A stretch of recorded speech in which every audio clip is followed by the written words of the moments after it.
اسلام کا مقصد انسان پر سے انسان کی حکومت کو مٹا کر اللہ سبحانہ و تعالیٰ کی حکومت کو قائم کرنا۔ اسلام کا مقصد انسان پر سے انسان کی حکومت کو ہٹا کر مٹا کر ایک خدا کی اللہ سبحانہ و تعالیٰ کی حکومت کو قائم کر دینا، اور اس قائم کرنے کے لیے سر توڑ کوشش کر دینا اور اپنا آپ لگا دینا، کھپا دینا، اس کا نام جہاد ہے۔ میں نے بالکل ایزی ڈیفینیشن دی۔ اور یہ جو جتنے بھی ہماری عبادات ہیں، نماز ہے، روزہ ہے، حج ہے، زکوٰۃ ہے، یہ سب اصل میں اس مقصد کے حصول کی تیاری کے لیے، یہ کوئی خالی پوجا پاٹ نہیں ہے باقی مذاہب کی طرح کہ بس آپ نے اس کو فارمیلٹی پوری کر لی، نہیں، ان کا ایک مقصد ہے، ان کا ایک مقصد ہے، یہ آپ کو اس کے لیے تیار کرتے ہیں ایسے۔ اب چونکہ ہم اس مقصد کو بھول چکے تھے، ٹھیک ہے، اور ہم نے ان عبادات کو محض تصوف سمجھ لیا، تو ذرا اس کو تھوڑا سا مزید سمجھنے کی ضرورت ہے۔ اس کے لیے آپ کو پہلے ایک چیز سمجھنی پڑے گی، وہ یہ کہ معاشرے میں یا دنیا میں کہیں بھی جب خرابیاں پھیلتی ہیں تو اس کی اصل جڑ کیا ہے، اس کی اصل وجہ کیا ہوتی ہے۔ تو یہ بات آپ خود بھی جانتے ہیں، آپ سمجھ جائیں گے کہ دنیا میں جب بھی کہیں پہ خرابیاں پھیلتی ہیں، برائیاں پھیلتی ہیں، تو اس کی ایک بہت بڑی حد تک جو وجہ ہوتی ہے وہ حکومت کی خرابی ہوتی ہے۔ کیونکہ دیکھیں، طاقت اور دولت کس کے ہاتھ میں ہوتی ہے؟ حکومت کے ہاتھ میں ہوتی ہے۔ قانون حکومت بناتی ہے، ٹھیک ہے، پولیس اور فوج کا زور کس کے پاس ہے؟ حکومت کے پاس ہے۔ تو معاشرے میں لوگوں کی زندگیوں میں جو بھی خرابیاں پھیلتی ہیں وہ یا تو حکومت خود پھیلا رہی ہوتی ہے یا اس کو مدد دے رہی ہوتی ہے، کیونکہ کسی بھی چیز کو پھیلنے کے لیے جس طاقت کی ضرورت ہے وہ حکومت کے پاس ہے، ٹھیک ہے۔ تو اس چیز کو بڑا سمجھنا ضروری ہے۔ اب مثال کے طور پہ، فار ایگزامپل، زنا ہے، دھڑلے سے ہو رہا ہے، اعلانیہ کوٹھوں پہ کاروبار ہو رہا ہے نا، تو کیوں ہو رہا ہے؟ حکومت کو نہیں پتہ، کیونکہ حکومت کے جن لوگوں کے پاس یہ اختیارات ہیں ان کے نزدیک زنا گناہ نہیں ہے، وہ یا تو خود یہ کام کرتے ہیں یا اس کو پروموٹ کرتے ہیں، ٹھیک ہے۔ سود کے اڈے جگہ جگہ موجود ہیں، سود عام چل رہا ہے۔ کیوں چل رہا ہے؟ حکومت خود سود کھاتی ہے، اور جو لوگ سود کھاتے ہیں ان کو ہیلپ کرتی ہے، پروموٹ کرتی ہے۔ بہت سی ایسی چیزیں، اخلاقی برائیاں کیوں ہیں؟ ہمارا جو نظام تعلیم بنایا ہوا ہے اس وقت حکومت نے، اس کی وجہ سے ہے۔ انسانیت سکھاتا ہی نہیں ہے، وہ تو جانور بنا رہا ہے، بیمار ذہن بنا رہا ہے، مقابلے بازی، بہن بھائیوں میں مقابلے بازیاں ہو رہی ہیں، پیار تو سکھاتا ہی نہیں ہے، وہ اخلاق تو سکھاتا ہی نہیں، اخلاق کی تعلیم تو نہیں دی جاتی ہے۔ ہمیں تو صرف ایک گدھا بنایا جاتا ہے جو پیسے کمانا جس کا مقصد ہے۔ یہ کس کے کنٹرول میں ہے؟ سارا کیریکولم، ساری تعلیم نظام کس کے کنٹرول میں؟ حکومت کے ہاتھ میں۔ تو معاشرے میں جب بھی خرابیاں پھیلتی ہیں اس کی بہت بڑی حد تک وجہ، میں نے آپ کو کہا 100% نہیں کہوں گا، لوگوں کا اپنا رول بھی ہوتا ہے، لیکن بڑی وجہ کیا ہے؟ حکومت، ٹھیک ہے۔ تو آپ یہ دیکھتے ہیں کہ دنیا میں ہر طرف کیا ہے؟ ظلم ہے، غریب کی کوئی حیثیت نہیں ہے، غریب کو انصاف نہیں ملتا، عدالتیں جو ہیں وہ دکانیں بنی ہوئی ہیں، پیسوں کے عوض انصاف خریدا جاتا ہے۔ پھر آپ یہ دیکھتے ہیں کہ اتنے ہیوی ٹیکسز غریب عوام پہ لگا کے، اور کہاں ہو رہا ہے؟ سینما گھر کے مالک، شراب کے تاجر، جوؤں کے اڈے، ہر چیز ہمیں کوئی روکنے والا نہیں ہے۔ کیوں ہو رہا ہے یہ سب کچھ؟ یہ سب کچھ اس لیے ہوتا ہے کیونکہ حکومت بگڑی ہوئی ہوتی ہے۔ حکومت کی باغ دوڑ جن کے ہاتھوں میں ہوتی ہے وہ خود بگڑے ہوئے ہوتے ہیں، وہ خود ظلم کرتے ہیں اور ظلم کو پھیلاتے ہیں اور ظلم کو پھیلنے میں مدد کرتے ہیں۔ تو آپ کو یہ سب چیزیں بتانے کا مقصد کیا تھا؟ تاکہ آپ کو یہ سمجھ آئے کہ حکومت کا رول کتنا ہوتا ہے، کہ حکومت کی خرابی کی وجہ سے معاشرے میں کتنی برائیاں پھیلتی ہیں اور اس کی اصلاح ہونا کتنا ضروری ہے۔ انسانوں کے خیالات کی گمراہی میں کا سبب کیا ہے؟ حکومت کی خرابی ہے، ٹھیک ہے۔ انسانوں کا جان، ان کے مال غلط کاموں میں صرف ہوتا ہے، ظلم، زیادتی، ستم، یہ سب چیزیں پھیلتی ہیں۔ کیوں ہوتا ہے یہ سب کچھ؟ اخلاقیات بگڑ رہی ہیں، کیوں ہو رہا ہے؟ حکومت کی خرابی ہے۔ تو اس اوورآل خرابی کو دور کرنے کے لیے ہمیں دیکھنا پڑے گا کہ حکومت کی خرابی کی وجہ کیا ہے، اس کی جڑ کیا ہے۔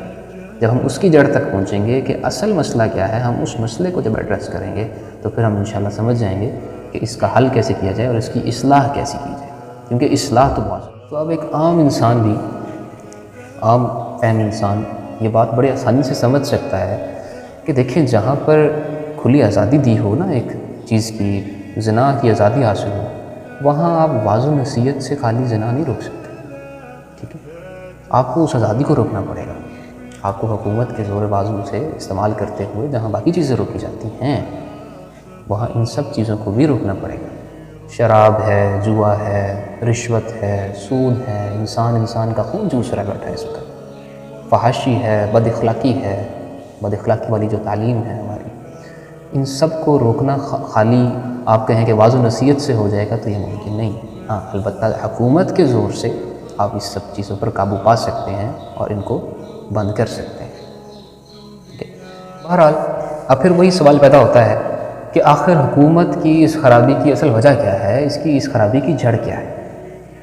تو یہ بات سمجھ لیں کہ اس خرابی کی جڑ انسان پر انسان کی حکومت ہے. جب میں نے آپ کو شروع میں بتایا کہ اسلام اس لیے آیا، اسلام کا مقصد تھا انسان پر سے انسان کی حاکمیت کو مٹا کر اللہ کی حکومت کو قائم کرنا. تو یہ جتنی بھی خرابیاں پیدا ہو رہی ہیں حکومت کی وجہ سے، اس کی جڑ کیا ہے؟ انسان پر انسان کی حکومت. اور اس کی اصلاح کیسے ہوگی؟ کہ جب انسان پر اللہ کی حکومت قائم ہوگی. تو آپ خود غور کیجئے، زمین کس کی ہے؟ کس نے بنائی؟ اللہ نے بنائی. ہمیں کس نے پیدا کیا؟ اللہ نے پیدا کیا. جتنا بھی سامان ہے اس دنیا میں، پوری کائنات میں جتنی بھی تخلیق ہے، کس کی ہے؟ کس نے بنایا؟ اللہ نے بنایا. اللہ مالک ہے. جب مالک اللہ ہے تو کسی اور کو یہ اختیار کیسے ہے، یہ حق کیسے ہے کہ وہ اللہ کی ملکیت پر اپنا حکم چلائے، اپنا قانون چلائے؟ اسی لیے جب یہ بات بالکل حق کے خلاف ہے، اور جب آپ حق کے خلاف جائیں گے تو پھر وہی ہوگا جو ہو رہا ہے. انسان پر حکومت کر رہا ہے اور خرابیاں پھیل رہی ہیں. کیونکہ انسان جب انسان پر حکومت کرے گا تو ایسی غلطیاں کرے گا، کچھ مجبوراً، ٹھیک ہے، اور کچھ اپنی نفسانی خواہشات کی وجہ سے ظلم و زیادتی پر فیصلے کرے گا. ان تمام خرابیوں کا حل کیا ہے؟ کہ انسان پر سے انسان کی حکومت کو ہٹا کر مٹا کر اللہ کی حکومت کو قائم کر دے. پاکستان اسی لیے بنایا گیا تھا. تو لہٰذا حکومت کی بنیاد میں جس اصلاح کی ضرورت ہے وہ یہ ہے کہ انسان پر انسان کی حکومت نہ ہو بلکہ خدا کی حکومت ہو. انسان خود مالک نہ بنے بلکہ اپنے مالک، اپنے خالق کا نائب اور امین بن کر کام کرے. کسی کو یہ اختیار نہ ہو کہ اللہ کے قانون میں چینجنگ کرے. تو یہ وہ اصول ہے جس کو اسلام جاری کرتا ہے کہ جو شخص بھی اللہ تعالیٰ پر ایمان لاتا ہے، خدا کے قانون کو تسلیم کرتا ہے جو اس نے نبی کریم صلی اللہ علیہ وسلم کے ذریعے سے بھیجا، اس سے یہ اسلام مطالبہ کرتا ہے کہ اب پوری زمین پر اللہ کے قانون کو نافذ کرے. اور اس کے لیے کوشش کرنا، سر توڑ کوشش کرنا، اس کے لیے اپنی جان، اپنا مال لگا دینا، یہ جہاد ہے. اب ذرا دین کے معنی بھی سمجھیں. جب آپ کسی کی اطاعت میں داخل ہوئے، آپ نے اسے حاکم تسلیم کر لیا، تو دراصل آپ اس کے دین میں داخل ہوئے. ٹھیک ہے. پھر وہ جو قانون بنائے گا آپ اس پر عمل کریں گے. پھر جب وہ آپ کا حاکم ہے تو وہ جو بھی احکامات جاری کرے گا وہ قانون ہوگا، وہ شریعت ہوگی، اور آپ اس پر عمل کریں گے. جو قانون وہ بنائے گا آپ اس پر عمل کریں گے. جس چیز سے وہ روک رہا ہوگا آپ اس سے رکیں گے. جس پہ پابندی لگائے گا آپ اس سے رک جائیں گے. تو یہ سب جب آپ کریں گے تو اصل میں جب آپ اس قانون کی پابندی کر رہے ہوں گے تو اس کا مطلب آپ اس کی عبادت کر رہے ہیں. ٹھیک ہے.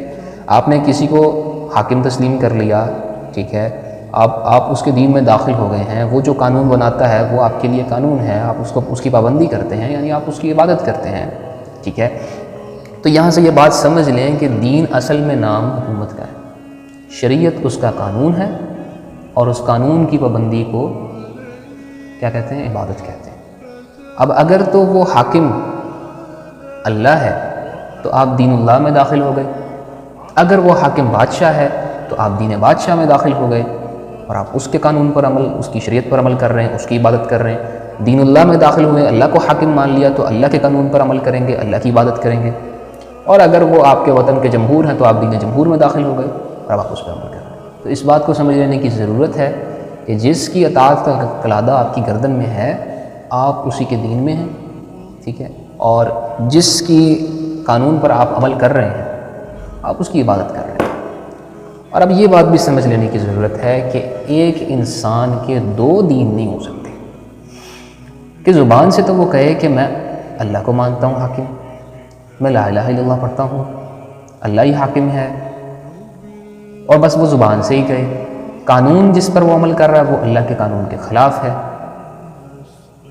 تو یہ بات سمجھ لیں کہ ایک انسان کے دو دین نہیں ہو سکتے. جس دین پر آپ جس کی اطاعت کر رہے ہیں وہ اصل میں آپ کا دین ہوتا ہے. تو یہی چیز جو ہے آج کے دور کا بدترین شرک ہے جس کو ہم سمجھتے نہیں کہ ہم نے اللہ کے قانون کو ہٹا کر انسانوں کے بنائے ہوئے، جان مینارڈ کے تو میتھیو کے تو روسو کے بنائے ہوئے قوانین کو لاگو کیا ہوا ہے اور ان پر ہم عمل کر رہے ہیں، ان کے اطاعت گزار ہوئے ہیں، ان کی عبادت کر رہے ہیں، ان کے دین میں داخل ہو چکے ہیں. اللہ کے قانون کو پیچھے کر دیا کہ جی یہ ہمیں پسند نہیں آیا، یہ ہمارے مطابق نہیں ہے.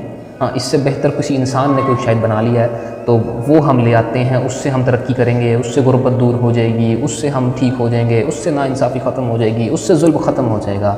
تو میرے بھائی اللہ کی زمین اللہ کا قانون ہے، وہ سراپا عدل ہے، اس سے بہتر قانون نہیں کسی کا ہو سکتا. اس نے ہمیں قرآن دیا، شریعت اتار دی، اب ہمارا کام ہے اس کو نافذ کرنا. تو آئیے دیکھتے ہیں کہ اللہ تعالیٰ قرآن مجید میں کیا فرما رہے ہیں. فرماتے ہیں لوگوں کو اس کے سوا کسی بات کا حکم نہیں دیا گیا کہ وہ سب طرف سے منہ موڑ کر دین کو اللہ کے لیے خالص کر لیں اور اسی کی عبادت کریں.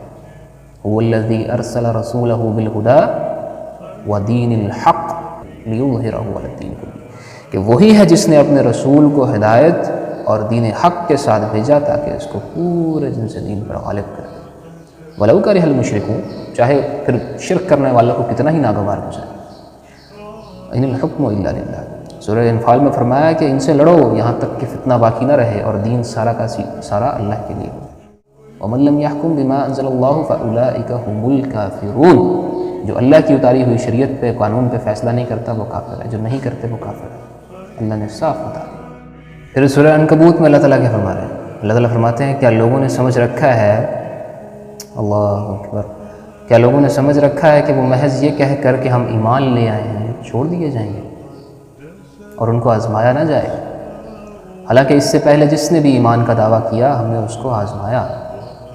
بس ضرور ہے کہ اللہ دیکھے گا ایمان کے دعوے میں سچے کون ہیں اور جھوٹے کون. اللہ الناس من یقول آمنا باللہ، اور لوگوں میں سے کوئی ایسا بھی ہے جو کہتا ہے ہم ایمان لائے اللہ پر، مگر جب اللہ کے رستے میں وہ ستایا گیا تو انسانوں کی سزا سے ایسا ڈرا جیسے اللہ کے عذاب سے ڈرنا چاہیے. حالانکہ اگر تیرے رب کی طرف سے فتح آ جائے تو وہی آ کر کہے گا کہ ہم تو تمہارے ہی ساتھی تھے. کیا اللہ جانتا نہیں جو کچھ لوگوں کے دلوں میں، مگر وہ ضرور دیکھ کر رہے گا کہ مومن کون ہے اور منافق کون ہے. اور سورہ توبہ میں کیا فرمایا؟ کیا تم نے یہ سمجھ لیا ہے کہ تم یوں ہی چھوڑ دیے جاؤ گے؟ حالانکہ ابھی اللہ نے یہ نہیں دیکھا کہ تم میں سے کون ہیں جنہوں نے جہاد کیا اور کون ہیں جنہوں نے اللہ اور اس کے رسول اور مومنوں کو چھوڑ کر دوسروں سے اندرونی تعلق رکھا. اللہ اکبر. سورہ مجادلہ میں فرمایا تو نے دیکھا نہیں ان لوگوں کو جو ساتھ دیتے ہیں اس گروہ کا جس سے اللہ ناراض ہے. تو اب ان سب آیات سے یہ بات واضح ہو جاتی ہے کہ جب اللہ کے سوا کسی اور کا دین قائم ہو تو ایک مومن کی پہچان یہ ہے کہ وہ اپنا جان مال اپنا سب کچھ لگا دے اور اللہ کے دین کو قائم کرنے کی کوشش کرے، خواہ وہ کامیاب ہو یا ناکام ہو، لیکن اس کا کام کرنا اس نے. اگر وہ غیر اللہ کے دین کے غلبے پر راضی ہے اور اس میں بھرپور حصے لے رہا ہے اور اس کو پروموٹ بھی کر رہا ہے یا کچھ بھی نہیں کرتا بس بیٹھا ہوا ہے دیکھ رہا ہے تماشائی ہے، تو پھر وہ سچا مومن نہیں ہے. اللہ تعالیٰ نے صاف قرآن مجید میں یہ بات ہمیں بتا دی. تو یہاں سے ہمیں پتہ لگتا ہے کہ جہاد کی کتنی اہمیت ہے اور ہمارے ہاں جہاد کو گالی بنتی ہے. قرآن مجید کی جو آیات ہم نے پڑھی ان میں ہمیں یہ بھی پتہ لگ گیا کہ کوئی بھی یہ آسان بات نہیں ہے، یعنی کہ جب آپ یہ کام کرتے ہیں تو مشکلات آتی ہیں. ٹھیک ہے، چونکہ ظاہر ہے جہاں پہ بھی آپ نے دین اللہ کو قائم کرنا ہے وہاں پہ پہلے سے بھی کوئی دین اپنے پورے زور و شور سے موجود ہوگا اور اس کو مٹا کر ہٹا کر اللہ کے دین کو قائم کر دینا کوئی آرام سکون میٹھی قدم چلنے والی بات نہیں ہے. پھولوں کا سیج نہیں ہوگا آپ کے لیے. تو اس میں آپ کو مشکلات بھی آئیں گی، فائنینشلی بھی آپ کو مسئلے آئیں گے، اس میں آپ کو جو ہے فزیکلی بھی آپ کو جان اور مال دونوں آپ کو اس میں کھپانے پڑیں گے. اور جو لوگ اس کے لیے تیار ہوتے ہیں باہمت ہوتے ہیں، اصل میں جہاد فی سبیل اللہ انہی کا کام ہے۔ تو بہرحال مقصد یہ ہے، جان جاتی ہے، جا سکتی ہے، بالکل جا سکتی ہے، ہاتھ پیر ٹوٹ سکتے ہیں، بالکل ٹوٹ سکتے ہیں، مال کا نقصان بالکل ہو سکتا ہے، ٹھیک ہے، لیکن مرنا نہیں ہے، نہیں مرنا ہے، سب نے مرنا ہے، ہاں جی، تو بھائی پھر اللہ کے راستے میں مرو نا، شہادت کی موت حاصل کرو، اللہ کے پاس جائیں تو استقبال ہو،